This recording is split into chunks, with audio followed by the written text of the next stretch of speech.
Hi everyone, welcome back to my channel Sai Bhavya creations. Today recipe వచ్చేసి మెంతిపప్పు ఎలా చేయాలో చూద్దామా. ముందుగా ఒక 3 స్పూన్ల ఆయిల్ వేసుకోవాలి. అది బాగా హీట్ అయిన తర్వాత ఒక స్పూన్ తిరువాత గింజలు వేసుకోవాలి. ఆవాలు, జీలకర్ర, శనగబ్యాళ్ళు, కరివేపాకు వేసుకోవాలి. తర్వాత ఒక 5 ఒట్టిమిర్చి వేసుకోవాలి. 5 రెబ్బలు తెల్లగడ్డలు కూడా వేసుకోవాలి. వీటిని ఫ్రై చేసుకోవాలి సిమ్లో పెట్టుకొని. తర్వాత కొంచెం ఇంగువ కూడా వేసుకోవాలి.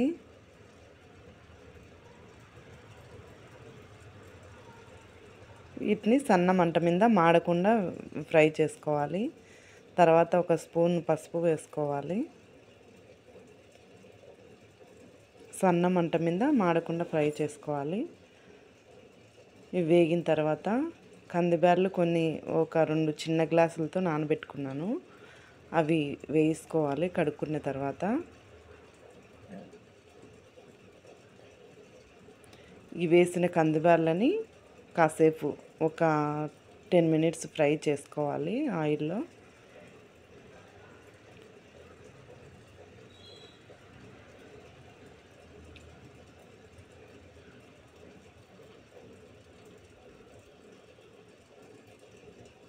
బాగా ఫ్రై చేసుకోవాలి. ఇలా ఒక స్పూన్ మెంతులు కూడా వేసుకోవాలి. మెంతిపప్పు కదా, ఈ ఫ్లేవర్ బాగా ఎక్కువగా కనిపిస్తుంది.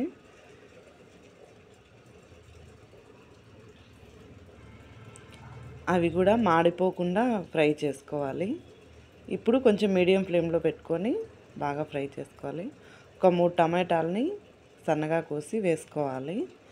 వీటిని కూడా ఒక 5 మినిట్స్ ఫ్రై చేసుకొని ఒక నిమ్మకాయ సైజు చింతపండు వేసుకోవాలి.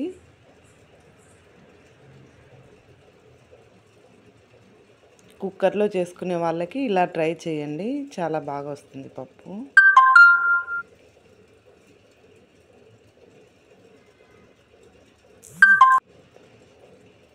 తర్వాత ఇవి మునిగే మీన కందిబ్యాళ్ళు, టమాటాలు అన్నీ కొంచెం మునిగే మీన వేసుకోవాలి. మరీ ఎక్కువ వాటర్ ఏం అవసరం లేదు. నీళ్ళగా కావాలనుకునే వాళ్ళు కొంచెం ఎక్కువ వేసుకోండి.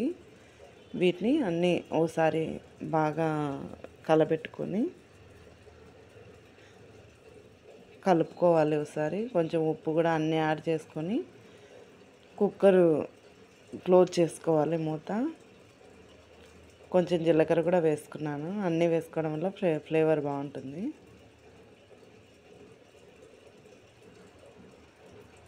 కుక్కర్ మూత పెట్టేసుకోవాలి. సుమారుగా 5 విజిల్లు వచ్చేంత వరకు ఉంచుకోవాలి. తర్వాత దించేసుకొని పప్పు గుత్తితో కానీ మెదుపుకుంటే ఇంతే అండి. ఎంతో టేస్టీగా ఉండే పప్పు రెడీ అయిపోయింది. Thank you for watching. Please do subscribe.